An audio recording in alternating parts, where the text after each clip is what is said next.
Elshinta News and Talk. Pendengar, Presiden Joko Widodo mengatakan diterimanya Indonesia menjadi anggota tetap Financial Action Task Force atau FATF diharapkan bisa menjadi langkah awal menegakkan rezim anti pencucian uang. Namun demikian, keanggotaan Indonesia masih menyisakan pekerjaan rumah karena belum memiliki peraturan perundang-undangan tentang perampasan aset. Lalu, akankah hal ini menjadi angin segar bagi penanganan kejahatan ekonomi di Indonesia? Dan seperti apa seharusnya nasib rancangan undang-undang perampasan aset? Untuk membahasnya, kami temui Guru Besar Ilmu Hukum dari Universitas Pelita Harapan, Profesor Dr. Jamin Ginting, SHMH-MKN. Elshinta News and Talk. 0215869.000 pendengar, kami mengundang Anda untuk ikut serta menyampaikan pendapat dan juga komentar Anda. Selamat siang, Prof. Jamin. Selamat siang, Mas Hari. Baik, Prof, terkait dengan rancangan undang-undang perampasan aset, sebagian besar mungkin masyarakat menganggap rancangan undang-undang ini seolah lewat jalur lambat. Anda melihat seperti apa nih, Prof? Ya, jadi undang-undang perampasan aset ini adalah suatu hal yang sangat dibutuhkan ya dalam konsep kerjasama FATF ini. Jadi begini, negara lain tidak mau dan tidak akan membuat kerjasama ke kita kalau sebenarnya kita sendiri belum memiliki undang-undang perampasan aset. Karena untuk tindak pidana yang sifatnya dual criminality, yang di negaranya sebagai suatu tindak pidana dan kita juga tidak pidana, maka harus ada proses perampasan. Nah, perampasan aset itu kalau dalam konteks yang diakui secara internasional, itu bukan mengejar orangnya, tapi mengejar asetnya. Jadi ada 3 konsep sekarang. Pertama adalah konsep mengejar orangnya, lalu follow the money, lalu sekarang yang namanya perampasan aset ada follow the asset. Itu berbeda semua. Nah, sekarang kita belum ada konsep atau undang-undang terkait follow the asset. Nah, follow the asset itu tujuannya adalah untuk apa? Merampas aset walaupun belum ada bukti menunjukkan itu hasil dari tindak pidana. Sampai nanti orang yang dirampas asetnya itu bisa membuktikan kalau itu bukan hasil tindak pidana. Nah, ini bagus sekali. Jadi contohnya ya, ada LHKPN. LHKPN itu dilaporkan oleh pejabat. Saat ini uangnya 5 miliar, anggaplah 5 miliar. Setelah menjabat uangnya ada 100 miliar. Sisa ataupun selisih itu dia harus bisa buktikan. Kalau dia tidak bisa buktikan, langsung itu dirampas oleh negara. Sampai nanti dia bisa buktikan itu hasil dari suatu kejadian atau perbuatan yang legal begitu. Nah, ini kan bagus sekali ya, konsep seperti itu. Cuma permasalahannya adalah lembaga mana yang berwenang, lembaga mana yang bisa dipercaya untuk itu. Nah, ini yang saya usulkan supaya ada lembaga independen khusus yang menangani hal ini, supaya nanti jangan abuse of power lagi disalahgunakan sehingga nanti semua pada ketakutan gitu loh. Saya sih setuju gitu, DPR setuju. Tapi masalahnya lembaga mana? Jangan sampai ini sebagai alat politik atau abuse of power untuk bisa mengambil semua harta lawan-lawan politiknya. Ini yang dikhawatirkan begitu, Pak. Oke, Prof, di awal tadi disebutkan bahwa untuk bisa bergabung di sini secara tidak langsung juga sudah ada undang-undang perampasan aset. Nah, tapi apa yang disampaikan oleh Presiden Jokowi terkait diterimanya Indonesia menjadi anggota tetap dari FATF ini seperti apa Anda melihatnya? Ya, kalau kita diterima dalam arti kita mempunyai instrumen yang sifatnya internasional. Jadi kalau kita nanti dalam konsep kebersamaan persepsi terkait dengan tindak pidana pencucian uang, kita sudah sama dengan negara lain. Dan mereka harus ada namanya cooperation antara negara itu dengan negara kita bisa membantu. Cuma kalau contohnya begini ya Mas ya, di negara lain itu menganut azas in-rem system. Artinya kayak tadi, perampasan aset tanpa harus dibuktikan pidananya. Nah, waktu ada orang asing itu mau masuk ke kita, dia mau kerjasama, you punya nggak instrumen seperti itu? Nggak ada. Oh, sorry dong, kita nggak bisa. Karena apa? Karena kamu instrumennya nggak sama dengan kita. Masa enak aja. Saya tindak pidana warga kamu di negara saya punya instrumen perampasan aset tanpa pidana. Waktu negara saya mau aset ngambil kamu punya, harus pidana dulu loh. Nggak equal dong ya, nggak sama dong. Nah, artinya itu kan memberatkan dia. Akhirnya dia nggak mau untuk melakukan kerjasama bilateral itu terkait dengan ini, walaupun payung di internasionalnya sudah ada. Begitulah kira-kira konsepnya, Mas. Iya. Tapi nyatanya yang kita butuhkan bukan hanya instrumen saja, tapi langkah jelasnya, realnya. Apakah nanti ini juga akan dapat mempercepat rancangan undang-undang ini, Prof? Harusnya begitu ya, Mas Ari. Harusnya percuma kita bikin kerjasama dalam menerima sebagai FATF, tapi sebenarnya dalam pelaksana implementasi kalau ada case by case kita nggak bisa implementifkan, nggak bisa dilaksanakan, kan percuma Mas kita jadi anggota pasti tidak melakukan perbuatan apa-apa, kan sayang. Jadi yang harusnya instrumennya dulu kita perbaiki terkait dengan perampasan asetnya, terlebih tentang lembaganya ya. Saya usulkan itu lembaga yang independen. Sekarang kan ada di Kejaksaan, PPA namanya, dan kemarin diminta supaya menjadi lembaga yang khusus untuk menangani itu. Tapi kan kita juga khawatir gitu, sampai nanti ini jangan-jangan PPA-nya tidak seperti apa yang diharapkan. Kalau ya lebih baik yang independen lah, jadi langsung rakyat bisa memantau, dan negara juga bisa terlindungi dari abuse of power dari pelakunya begitu. Oke, lembaga yang diharapkan juga sesuai dengan harapan kita bisa independen. Namun dari beberapa usulan seperti juga kita ketahui bahwa rancangan undang-undang perampasan aset juga sudah berapa kali masuk prolegnas prioritas 2023 yang terakhir, namun tidak ada pergerakan berarti pembahasan di parlemen. Ini apakah juga bisa nanti dikaitkan dan bisa ditekankan ini, Prof? Iya, jadi begini Mas, orang itu khawatir. Presiden itu singkatnya sudah 4 kali mengingatkan ini harus sudah disahkan. Tetapi kan DPR takut. Jangan sampai kita sahkan itu nanti melanggar hak asasi manusia katanya. Tahu nggak? Jadi hak asasi manusia kok yuk bisa merampas aset orang tanpa orang ini bisa membela diri, tanpa ada pidananya. Itu konsep yang salah. Karena negara lain juga sudah mengesampingkan terkait dengan bukan hak asasi manusia, mengesampingkan kepentingan bahwasanya harus dipidana dulu. Itu nggak melanggar hak asasi manusia. Bahkan di pasal 28 huruf J kalau nggak salah Undang-Undang Dasar 45 mengatakan undang-undang hak asasi manusia dibatasi dengan hak asasi orang lain juga, kan nggak bisa berdiri sendiri begitu. Jadi menurut saya kekhawatiran terkait dengan adanya pelanggaran hak asasi manusia dalam penetapan perampasan aset itu nggak benar sepenuhnya. Kekhawatirannya menurut saya cuma satu, mereka takut kalau sampai ini jadi itu seperti backfire sama mereka begitu loh. Jadi langsung gitu ya? Backfire sama mereka. Jadi kita harus menghormati dulu. Oke, kalau Anda takut seperti itu, kita jamin Anda kalau nggak salah pasti nggak dihukum. Dengan catatan lembaganya harus independen. Jangan sampai nanti mereka kekhawatiran mereka terjadi, ternyata lembaga ini ingin melakukan pemerasan contohnya terhadap mereka. Oh kalau nggak kasih kita peras nih gitu, punya penghasilan kan untuk sebagai. Nah, jangan sampai seperti itu. Kita harus bisa mengawasi sehingga perlu lembaga independen sehingga orang juga itu dia juga mengerti. Oh ya, saya setuju untuk kemajuan negara. Itu yang satu. Yang kedua, harus ada period grace namanya. Jadi diberikan waktu, kasih 3 atau 2 tahun bagi orang yang melaporkan hartanya, maka kami akan mengembalikan atau kami akan melakukan pengurangan terhadap pengembalian. Tapi setelah itu kita sikat semua. Dan di negara Hong Kong dan beberapa negara itu semuanya begitu aturannya. Bahwasanya ada dikasih waktu untuk mereka melaporkan. Kalau setelah itu mereka, kalau enggak kasihan juga kan orang tiba-tiba diambil, dirampas gitu ya. Nah itulah konsep undang-undang itu yang harus dilaksanakan gitu.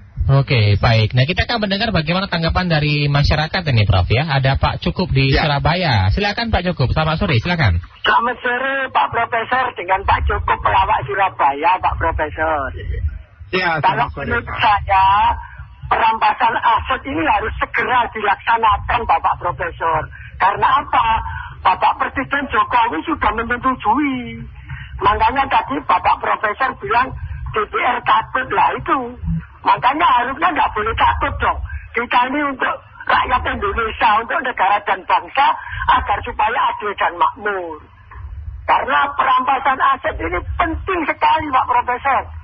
Agar supaya ya rakyat ini ya bangga lah dengan adanya perampasan aset, agar supaya pejabat-pejabat kita tertib Dengan adanya perampasan aset ini kan pejabat diselamatkan dunia dan akhirat. Agar supaya tidak korupsi, kan begitu Pak Profesor.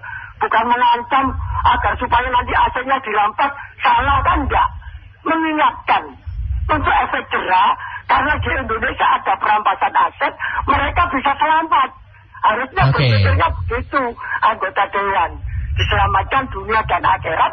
Di dunia tidak ditangkap KPK, di akhirat bisa masuk surga.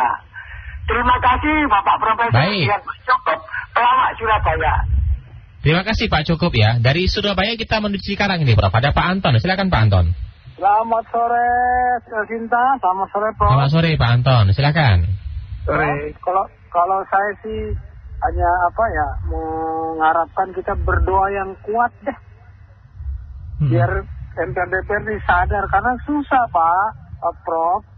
Siapa sih maling mau teriak maling atau mau cebur di lubang yang sama?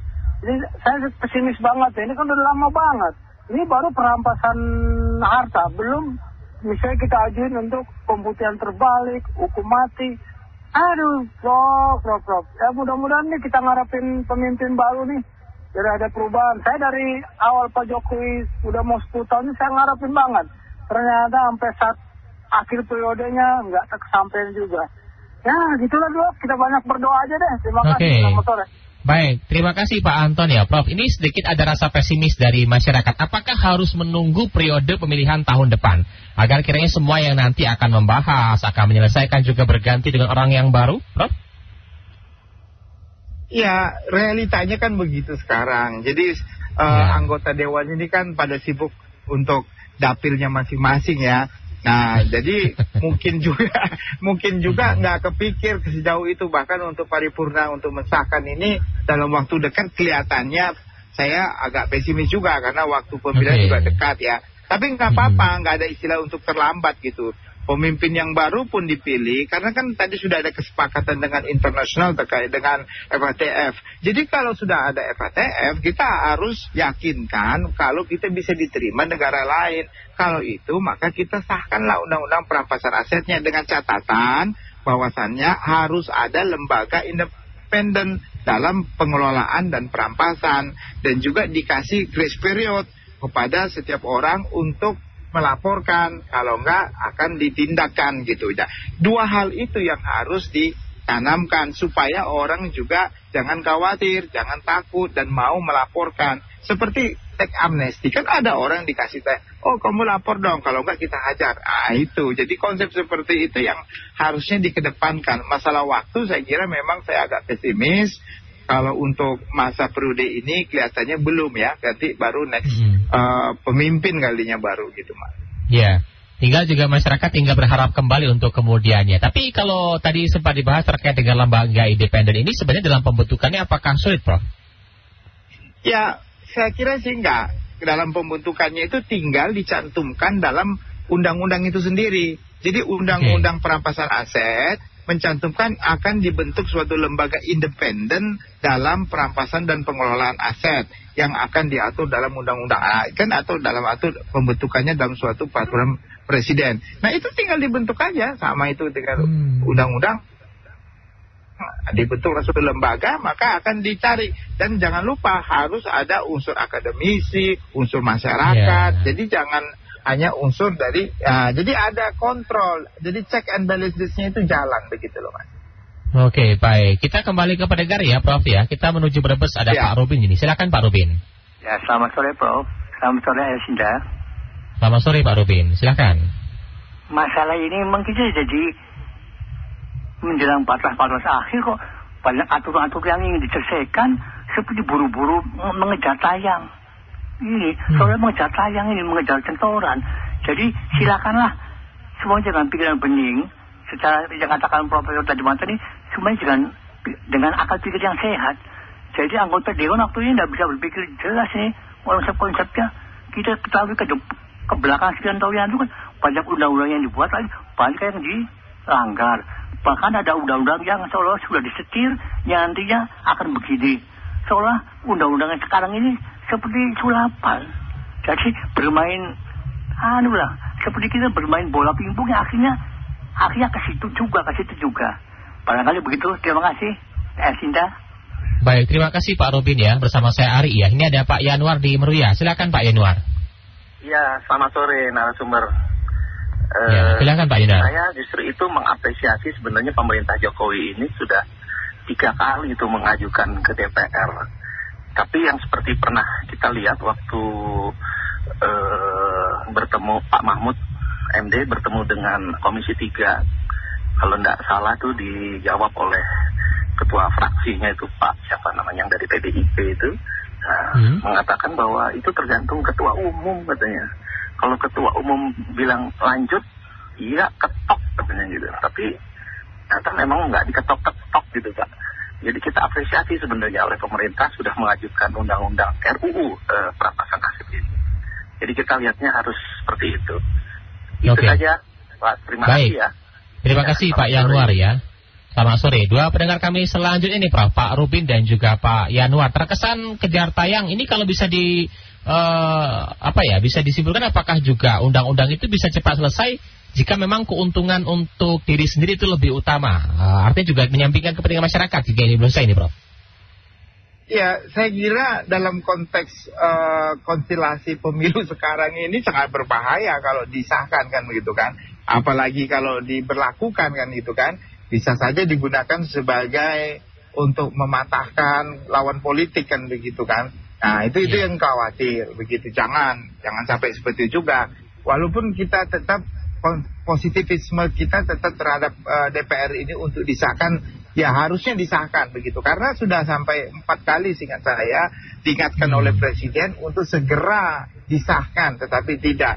Nah, konsep-konsep tidaknya itu kan banyak hal. Ada kekhawatiran, ada pelanggaran hak asasi manusia dianggap itu seperti alasan. Itu banyak hal, Mas. Jadi menurut saya yang terbaik itu harus diyakinkan. Sebenarnya produk ini tidak akan sebagai backfire sama mereka atau sama orang yang memang menyeludupkan uang ya terlalu banyak lah begitu ya. Sehingga mereka takut dirampas. Tidak. Ini kita memberikan kesempatan bagi mereka untuk bertobat. Ibaratnya tadi pertanyaan pertama kan dibilang dikasih kesempatan untuk bertobat selama 2 tahun, 3 tahun. Dan ada lembaga independen yang nggak sembarangan gitu mengarampas begitu saja begitu. Jadi perlu yang saya katakan buat kita masukkan dalam lembaga independen dan dikasih grace period. Kan kita harus kasih pemaaf dulu. Tapi setelah itu Anda tetap melakukan perbuatan yang salah atau Anda tidak melaporkan, baru kita melakukan penindakan dan perampasan. Jadi wajar dong itu. Suatu negara dengan suatu untuk membuat perubahan besar, kita perlu ada waktu dan ada yang lembaga yang independen. Begitu Mas. Iya. Ini juga di sisi lain mau memaksa seperti apa juga dalam pelaksanaan teknisnya di meja DPR juga tidak pernah terlaksana atau mungkin belum maksimal ya sesuai apa yang menjadi harapan dari masyarakat. Ini balik lagi apakah butuh geliat dari masyarakat agar kira segera untuk diselesaikan. Apa seperti apa nih Bro? Ya saya kira lembaga masyarakat yang menginginkan supaya Indonesia lebih baik ke depan dengan adanya perampasan aset ini ya kita lebih aktif lagi untuk menyuarakan ya dengan cara-cara masing-masing lah ya. Apakah dengan cara berbuat suara, demonstrasi yang baik dan benar, menyuarakan ke DPR supaya ini dapat dilaksanakan dengan baik. Karena kan tujuan kita sama, supaya negara ini ruginya nggak terlalu banyak dan tidak ada lagi pelaku korupsi yang menikmati hasil. Konsep saya adalah crime itu do not pay gitu loh. Jangan beri keuntungan kepada penjahat gitu. Jangan penjahat itu menikmati keuntungan. Penjahat itu harus dimiskinkan kayak gitu. Nggak boleh menikmati hasil dari kemiskinan. Kan itu tujuan utama darinya. Jadi jangan sampai orang senang berbuat jahat karena dia menikmati kejahatannya tersebut dan tidak dapat disentuh dan tidak dapat dirampas. Kan itu tujuannya. Jadi itu untuk lebih baik supaya jangan banyak kebocoran-kebocoran anggaran lagi ke depan dan gampang untuk mendapatkan kembali uang negara ini kepada negara. Itu sebenarnya tujuan yang mulia ya. Nah, sekali lagi saya katakan untuk hal sebesar itu memang perlu waktu dan diberikan suatu pengampunan terlebih dahulu. Tapi kalau dia melakukan lagi ya nggak boleh lah kita ajar dia begitulah maksudnya. Oke, baik. Prof, kita lanjutkan bagaimana pendapat dari pendengar. Ini sudah banyak juga yang bergabung melalui pesan WhatsApp ya di 0811806543. Ini ada Pak Apoy di Jakarta Pusat. Pesimis saya, Prof, karena Indonesia isinya koruptor semua katanya. Baik, berikutnya ada Pak Sony. Hukum di Republik ini sudah tidak ada obatnya lagi. 99% pejabatnya jadi maling, aparat hukumnya juga sama. Ada Pak Budi Anjar, hukuman yang tepat untuk para koruptor adalah hukuman mati katanya. Berikutnya ada Pak Rahman, jangan salahkan masyarakat kalau masyarakat berpikir dalam tanda kutip semua anggota DPRD takut terbongkar semua kejelekannya. Nah ini juga ada rasa pesimis, kemudian juga suuzon bisa dikatakan seperti itu, dan hal-hal yang tidak menguntungkan. Di sisi lain juga harapannya, keinginannya bisa ditunaikan oleh orang-orang yang dianggap bisa mampu menyelesaikan semua ini, Prof. Ya, masyarakat sekarang kan sudah lebih pintar ya, lebih paham tentang aturan dan melihat. Anda bayangkan itu ya, para pejabat dan segala macam standar kehidupannya jauh lebih baik. Sementara penghasilan yang diperhitungkan dari hasilnya biasa-biasa saja. Nah kan masyarakat pasti kan mengira loh, ini kok penghasilannya sedikit, tetapi harta kekayaan melebihi daripada penghasilannya. Dan itu kasat mata dilihat orang gitu. Di sosial media yang kita lihat istrinya dan segala macam kan banyak seperti itu ya. Nah ini mau diapain begitu loh. Kenapa negara ini diam aja? Nah inilah instrumennya untuk melakukan perampasan gitu loh. Bikinlah RUU perampasan supaya jangan sampai penjahat itu menikmati hasil dan keuntungannya secara luar biasa begitu. Nah ini yang bagus kan, mulia gitu loh dilakukan sehingga nanti ada cara yang terbaik negara ini bisa mendapatkan tidak uangnya tidak habis dinikmati oleh para pelaku-pelakunya tadi. Nah, itu kan bagus ya, mulia. Cuma sekali lagi gate-nya itu pintunya itu ada di DPR dalam rangka pengesahan dan itu tidak sampai sekarang belum dilakukan. Kenapa belum dilakukan? Karena ada kekhawatiran tadi, kembali lagi tadi, ada HAM, ada backfire dan segala macam. Makanya perlu bagaimana memahami ini supaya jangan khawatir, jangan takut. Nanti ada lembaga yang independen, tidak semua asal-asalan. Anggota DPR juga nggak asal-asalan. Lalu dikasih kesempatan bagi mereka nanti supaya mereka tidak dilakukan penindakan, tapi yuk lapor ke kita. Setelah itu kamu baik. Iya. Jadi jangan saling ngotot-ngotot. DPR nggak mau karena takut, yang ingin karena nggak selesai dong nanti permasalahan. Harus ada solusi begitu. Iya. Apakah juga setelah apa yang disampaikan oleh Presiden Joko Widodo bahwa Indonesia menjadi anggota tetap FATF, kedepannya Presiden yang akan menggantikan ini menjadi salah satu bisa menjadi sebuah tekanan ya, karena sudah menjadi anggota, artinya dari seluruh anggota itu menekankan Indonesia agar kiranya disegerakan untuk menyelesaikan apa yang menjadi sebuah masalah, khususnya perancangan undang-undang yang juga belum disahkan ini, Prof. Ya, saya kira tergantung goodwill ya dari pemimpin kita ya. Kalau orang luar negeri melihat kan dia punya kepentingan kalau penjahatnya dia lari ke Indonesia dengan gampang dia bisa tarik uangnya kan begitu kan. Tapi instrumen di negara kita ada nggak? Kalau itu kan semuanya reciprocal ya. Artinya reciprocal itu sama-sama untung. Dia untung, kita juga untung. Jangan kita untung, dia nggak untung, dia nggak mau mas. Negara yang mana pun dia nggak mau begitu loh. Dan jadi instrumen itu harus kita punya supaya kita bisa juga gampang mengambil harta orang yang ada di luar negeri dengan konsep pencucian uang tadi dan perampasan aset. Nah itu perlu instrumen itu gitu loh. Jadi kalau kita sampai sekarang nggak ada, jangan berharap kita cuma sebagai members, tetapi kita nggak bisa aplikatif gitu loh. Buat apa kita jadi members? Ya, kita punya members golf, tapi kita nggak pernah main golf gitu loh. Ya, sayang dong begitu. Bayar iuran terus nanti, rugi kita. Ya, setidaknya bisa pamer Prof ya kalau kita menjadi anggota tetap dari FATF, meskipun juga kemanfaatan dari masyarakat juga belum dirasakan. Nah ini di penghujung masa pemerintahan. Artinya sedikit pesimis lah kita mengharapkan agar bisa diselesaikan, karena semuanya juga fokus dengan diri sendiri masing-masing agar kiranya ke depan juga bisa dipilih kembali. Tahun 2024 yang juga menjadi tahun harapan kita bisa berubah semuanya. Ini langkah awal agar kiranya nanti bisa dititip pesankan kepada pemangku kepentingan di awal seperti apa nih, Prof? Ya, satu seperti tadi harapan dari masyarakat semua agar RUU perampasan aset ini segeralah disahkan ya, dengan ketentuan bentuklah suatu lembaga perampasan dan recovery aset yang independen ya, aset recovery agency yang benar-benar independen, yang bisa diawasi dan bertanggung jawab langsung kepada Presiden. Yang kedua, kalau mereka khawatir, berikan waktu untuk pemutihan ataupun grace period, sehingga ada kesempatan untuk bertobat tadi seperti yang tadi dipertanyakan, sehingga nanti setelah itu kita bisa melakukan penindakan lebih tegas lagi. Itu aja sih harapan. Itu beberapa hal yang mungkin bisa dipesankan nanti ya. Kami bacakan kembali dari WhatsApp. Ini ada Pak Cons Cajara ya. Sebaiknya pelaku korupsi dihukum mati agar pelanggaran hukum pidana korupsi takut, katanya. Baik, kemudian dari Pak Gunadi, Undang-Undang Perampasan Aset sudah 4 kali diajukan, mohon pencerahan kapan periode pengajuan 1 sampai dengan 4 dilakukan. Apakah diajukan pada akhir periode atau di awal periode pemerintahannya ini? Baik, terima kasih. Silakan Prof, ditanggapi. Ya, saya kira atensi, kita sama-sama tahu atensi ya, Pak Presiden terkait dengan itu, kan dia nggak mungkin bolak-balik. Dia sudah dikasih sekali, lalu dia kasih atensi. Tapi kalau belum pernah dibahas gimana? Atensi juga percuma kalau belum pernah dibahas kan.